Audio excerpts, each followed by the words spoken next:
this episode on the 2022 Midyear National Conference of one of my professional organizations, the Philippine Guidance and Counseling Association, or the PGCA, in my channel segment, Education Beyond Classrooms. This also serves as my asynchronous digital echoing of this event. I am Karen, a registered guidance counselor. Allow me to share with you some of the highlights of the first ever in-person National Conference of the Registered Guidance Counselors and other mental health professionals and advocates amid this coronavirus pandemic. Upgrading and updating are necessary to sustain competence, especially for us mental health professionals. Sabi nga, we can only give what we have.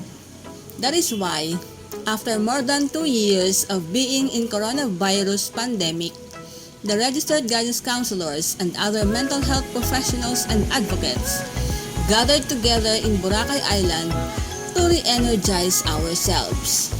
Indeed, self-care is very important in sustaining resilience and well-being. Self-care is our moral obligation. This two-day national conference has brought us more knowledge, more inspiration from our fellows whom we meet again after some time, and a wider network for our mental health advocacies. As a professional in the fields of education, guidance and counseling, and psychology, I do believe that life is not a competition, but rather a teamwork.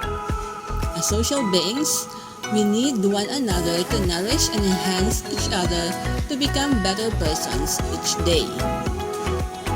With the theme, Coming Together for Recalibrated Self-Care and Renewed Well-Being, the PGCA also has brought with us in this conference the Philippine Psychiatric Association, Psychological Association of the Philippines, the Unilab Foundation, the Bayanihan for Well-Being Foundation, the Philippine Pediatric Society, and other mental health organizations and advocates.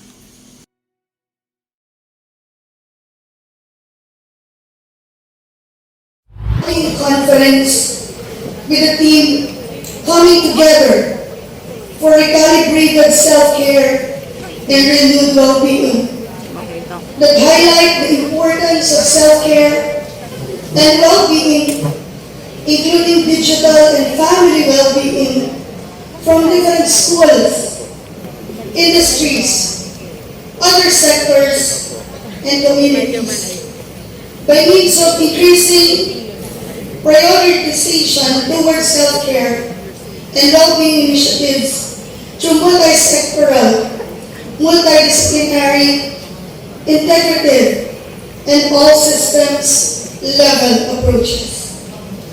As we start this special gathering, I thought about the word of collaboration.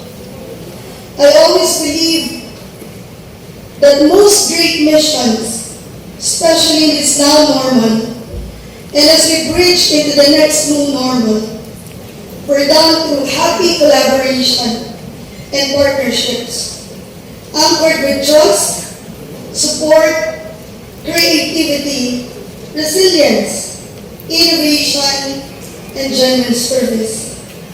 My heart is full as we bring our united Bayanihan for Well-Being family in collaboration with Unilab Foundation, composed of our great colleagues from the Philippine Psychiatric Association, Philippine Pediatric Society, the Psychological Association of the Philippines, the Philippine Society of Child and Adolescent Psychiatry.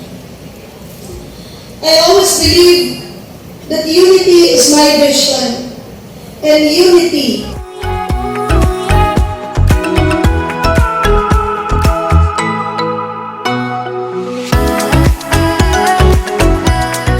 what exactly is this lifestyle management all about?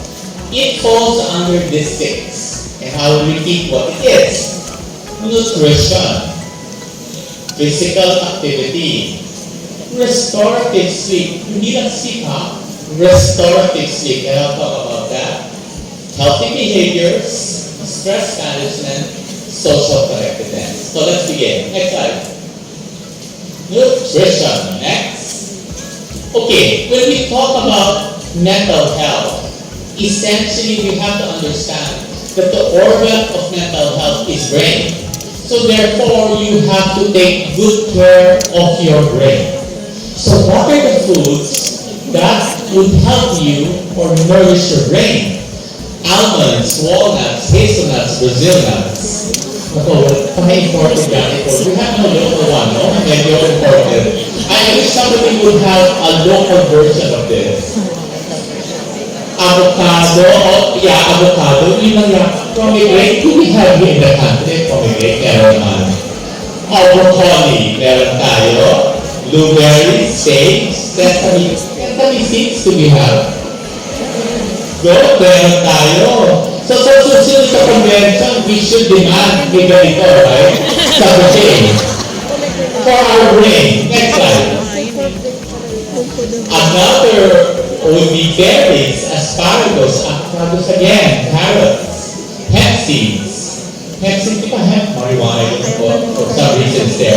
Dark leafy greens, please don't forget for lunch, get some salad. Bananas, yes. Watermelons, yes. One of my favorites also is watermelon.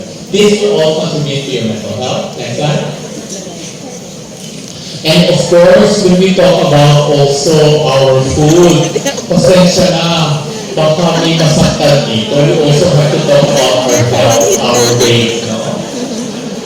Okay. Siguro you can Google, if you have internet, to compute your BMI.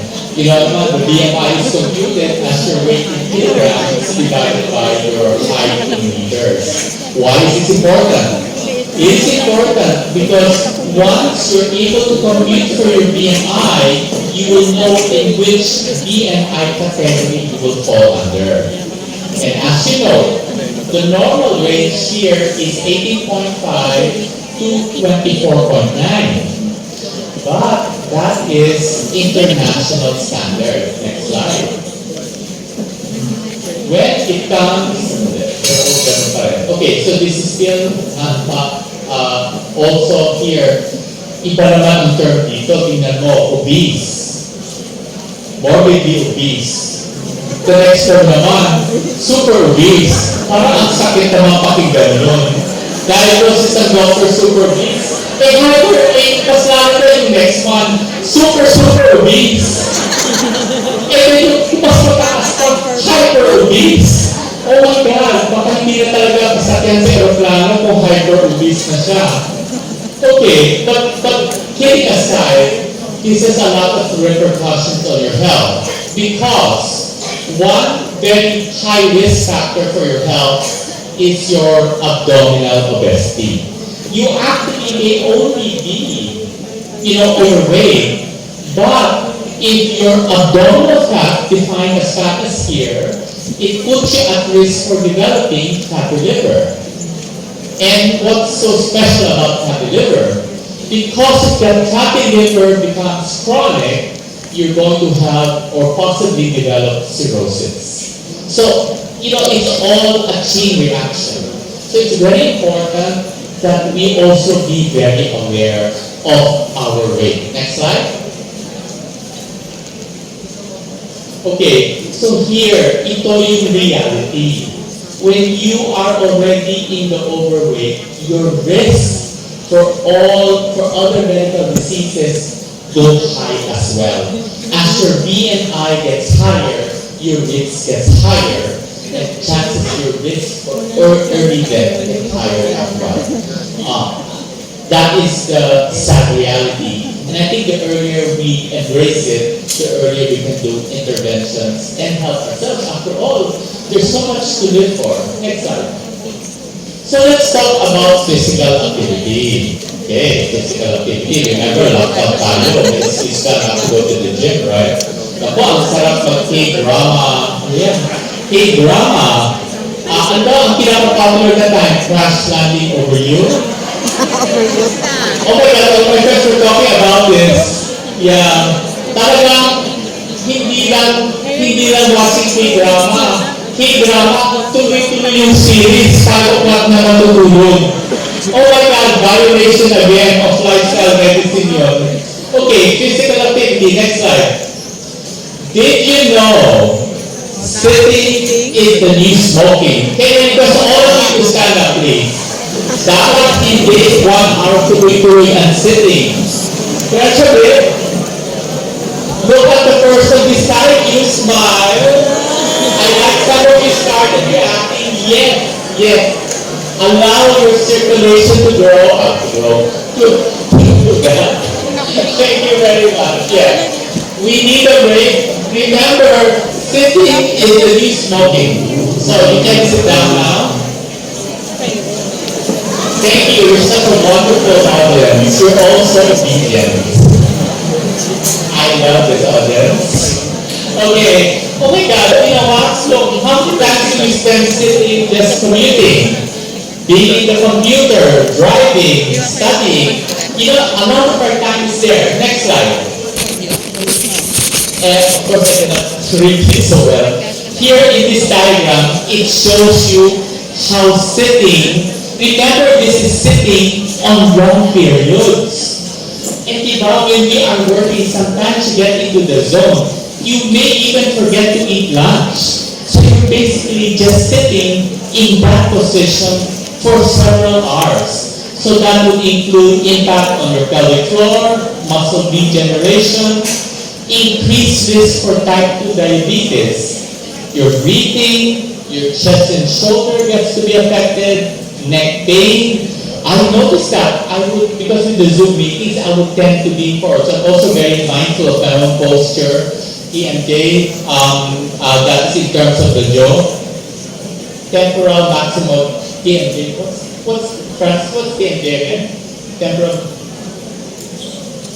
mandibular muscle. Yes. Increase for heart disease. Oh my God, carpal tunnel. When you have difficulty sa computer, we are at risk for that, right? All of the daming doctors may carpal tunnel syndrome. Here, weight gain, knee pains, poor circulation. So please remember, if there's any message I would like you to remember now, is that when, just remind yourself, every hour, just stand up. Just walk a little, go to the kitchen, go outside, just for a few minutes, and then go back. You are going to do your body really a great service just by doing that. Next slide. Here is the activity pyramid. What ideally should you do every day? Walk the dog. Paano kung wala kang dog? Bumili ng dog. Walk the dog. Skip the bus. Akala nila napaka-relevant sa Pilipinas, skip the bus. Ang layo-layo, no? And then, or take the stairs. That perhaps you can do. 3 times a week, give your heart and lungs a workout. Hiking, biking, running, swimming. May pool naman dito, no? I think most of the resorts have pool. So, swim there a bit.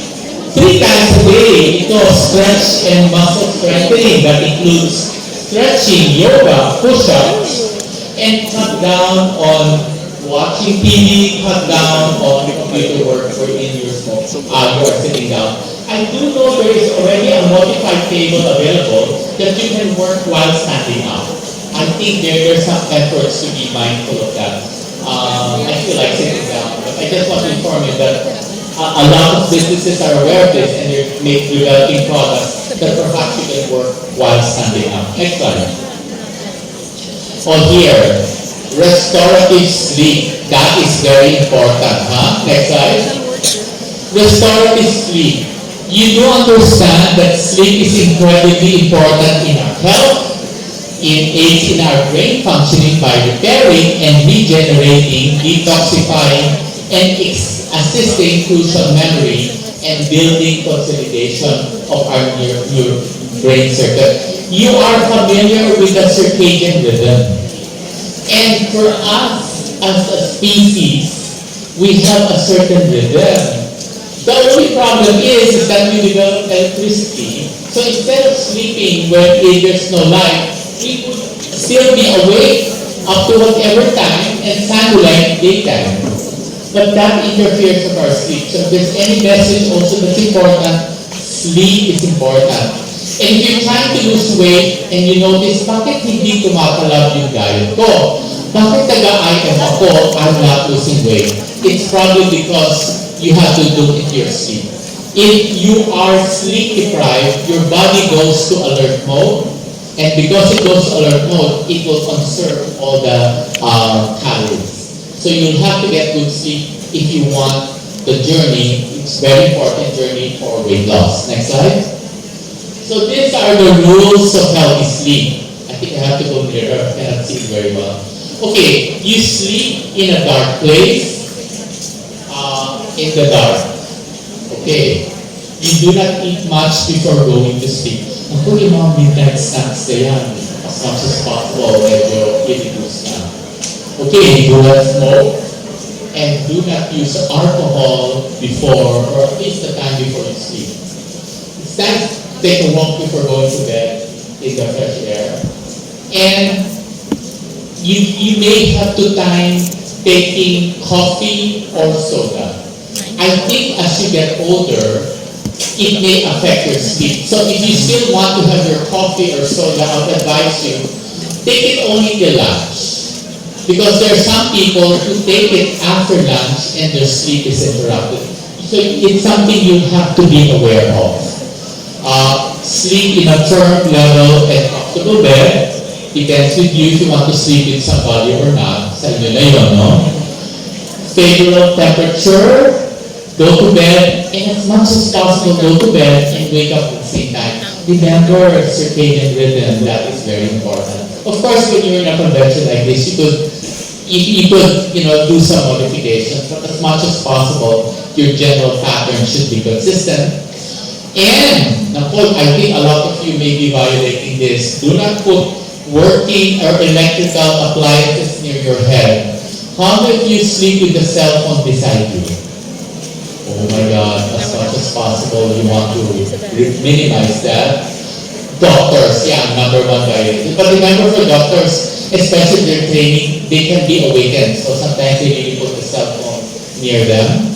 Do not watch TV or play computer games. Part of sleep hygiene is that you turn off the computer, the cell phone. Remember, the cell phone, the laptop all have blue light. What is the significance of the blue light? When you are exposed to the blue light, this affects your eyes and it actually destroys melatonin, which is actually important in promoting sleep. So you want to eliminate all factors that make sleeping difficulty. So as much as possible, at least 30 minutes, do not be exposed to blue light anymore. Okay. And of course, the advice here, do not focus on insomnia and develop a ritual of going to sleep. A ritual then, parang these are the behaviors you use before you sleep, such as brushing your teeth. Next slide. How many of you do this? As much as possible, I would recommend, because of blue light effects. So, this is not good behavior. Just be kind to yourself. Try to avoid this. Next slide. Let's talk about healthy behaviors.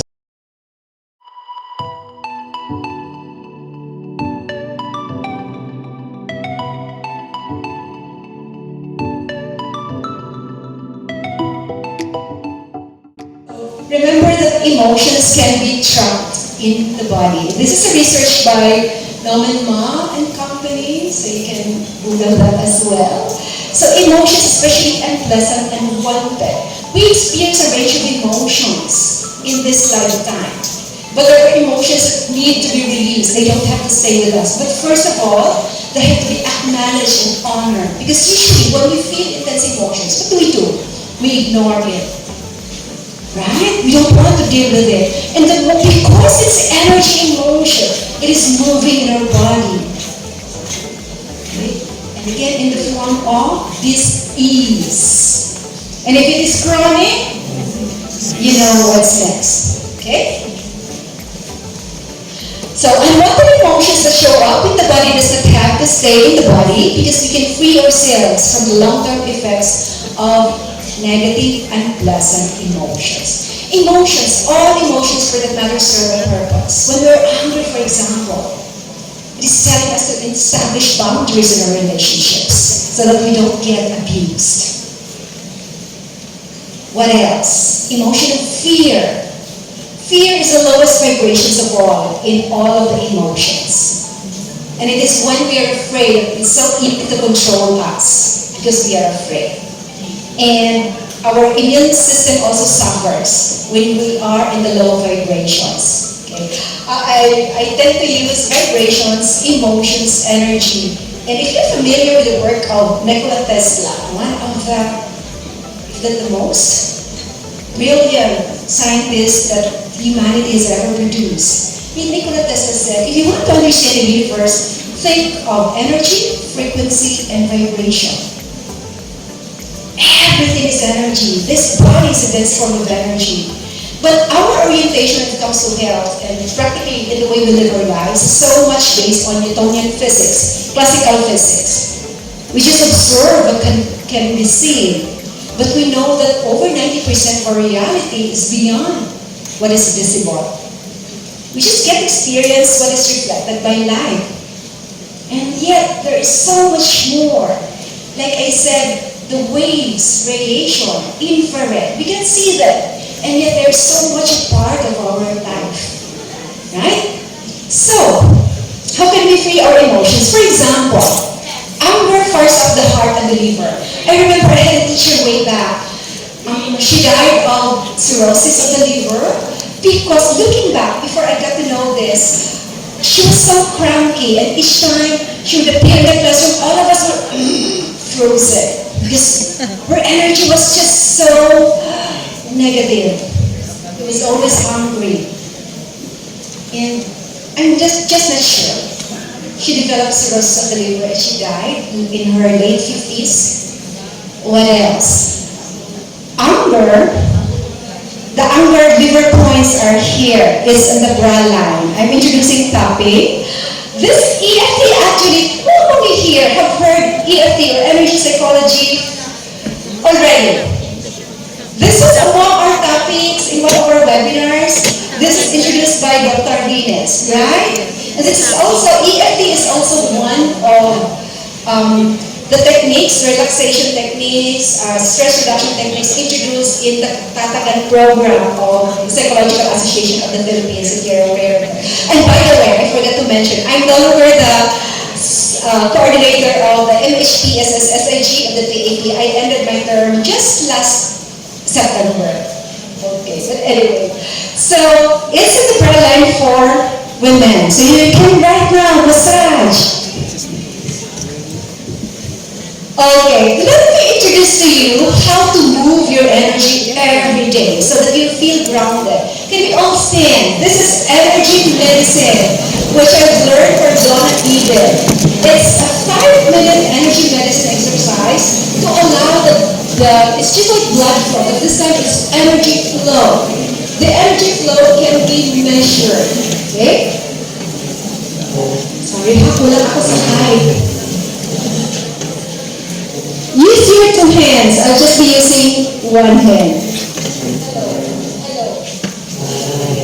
Okay. First is the 4 thumbs. Thumping. It's just like our breathing. Okay? Shake your hands together. And we tap on our cheeks. This is connected to our stomach. So if you experience anxiety, sige.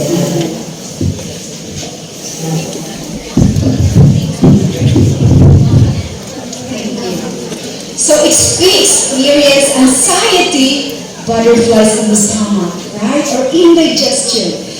And whenever we do this, the energy pulsates all over the body. So tap, tap, and smile as you breathe.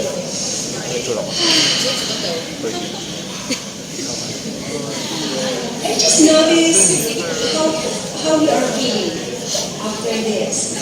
The next tapping point or thumping point, the kidneys. We can make a fist. Smile and breathe. Tarzan. Right? And why is it something when we make a sound? We are actually sending vibrations to the entire body. Okay? We'll be breathing later with breathing deep. And then the next stopping point is closest to our heart, the thymus. What the thymus does? It multiplies T cells to strengthen our immune system. Okay. Smile and breathe.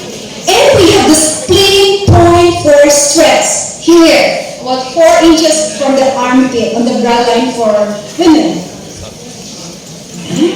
And sometimes it's painful. What does it mean? The body wants to release those unpleasant and unwanted energies. Okay?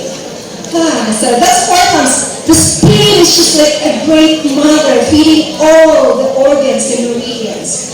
And because if you notice our body is in symmetry. And when we experience brain fog, for example, and so stressed, and we notice that our eyebrows are already meeting. Okay? So what do? We have to move some of these thoughts or energies from the brain so that we can experience more clarity and bring more blood flow to the brain. So it's a cross-over shoulder pull. Or you can also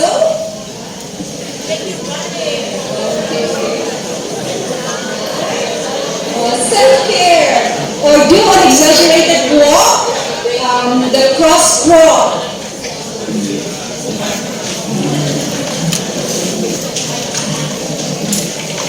So feel the energy of your body. And then sometimes you just feel, oh, there's just too much. And sometimes we are not connected with our colleagues. We are emotional. And one way to do that is just do it standing. There's also a sitting version because since we are standing, cross your legs, right? Left hand, right hand below.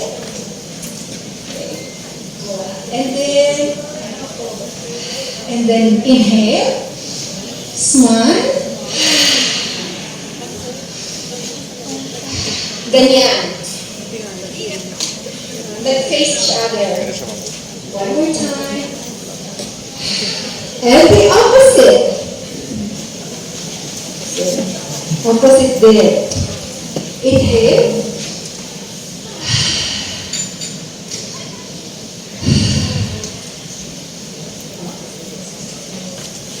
Cross. Pagkaharap sila ang palm. Yeah. Close. And turn. Okay, inhale again.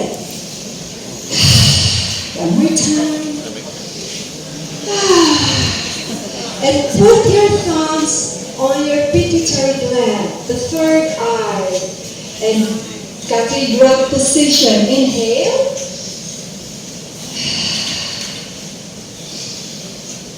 Ang gandang tingnan. From where I am, know yung perspective. Dito po sa stage, sir. Wait muna, huwag muna. Dito maganda. What a lovely sight. Again, smile. Super. One more. And we put our fingers sa mata. Breathe in. And out, and drag your fingers towards your temples to the side. And round your fingers sa ears. And put your hands on your chest. Breathe in again. And because planet Earth is so rich with positive energies, we get energies from the heavens. And when we are supported with Mother Earth, shake your hands. Yeah, Karna. Okay. Prayerful position and stretch. exaggerate.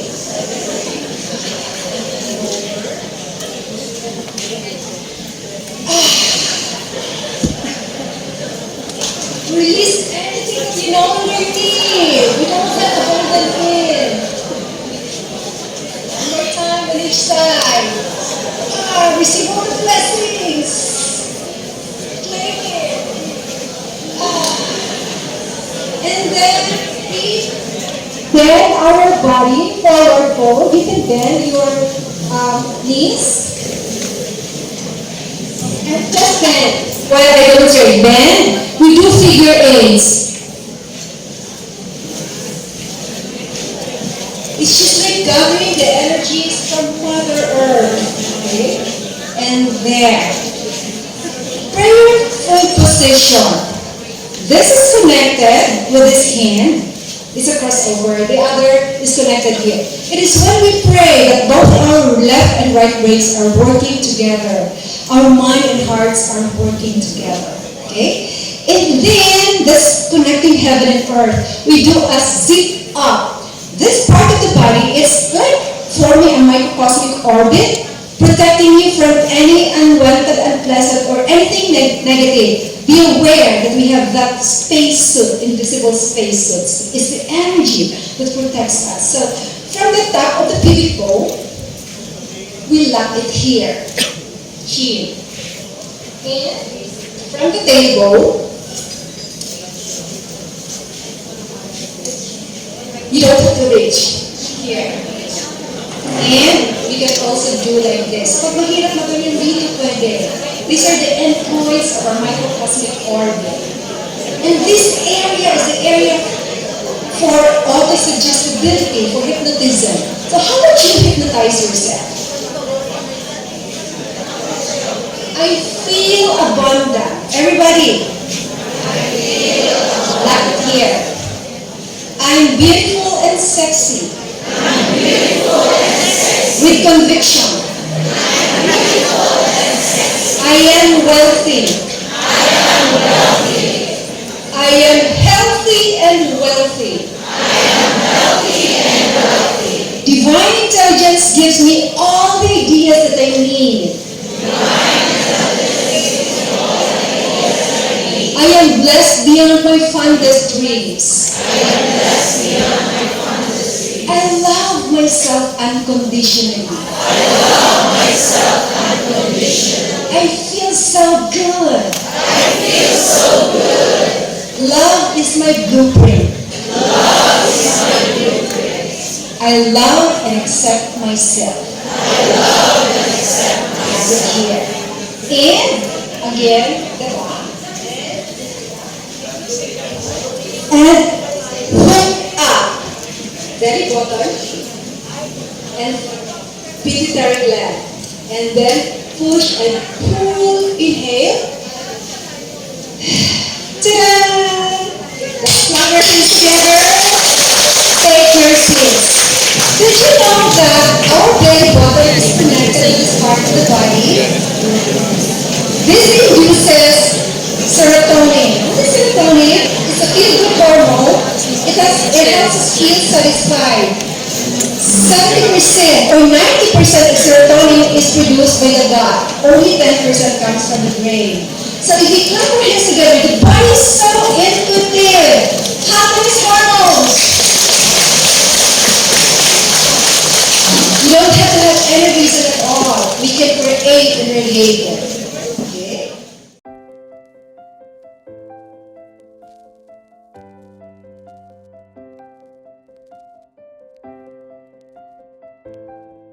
At this juncture, I would like to thank Bulacan State University, headed by our beloved University President, Dr. Cecilia Gascon, and also to our Executive Vice President, Dr. Chody Sant Andres, and the University Vice Presidents, the College of Education where I belong, headed by Dr. Emelita Laganao, to Ms. Isabelita Benedictos, the Director for Administration and Management Services, and to all of you who facilitated my successful participation in this momentous event, thank you so much.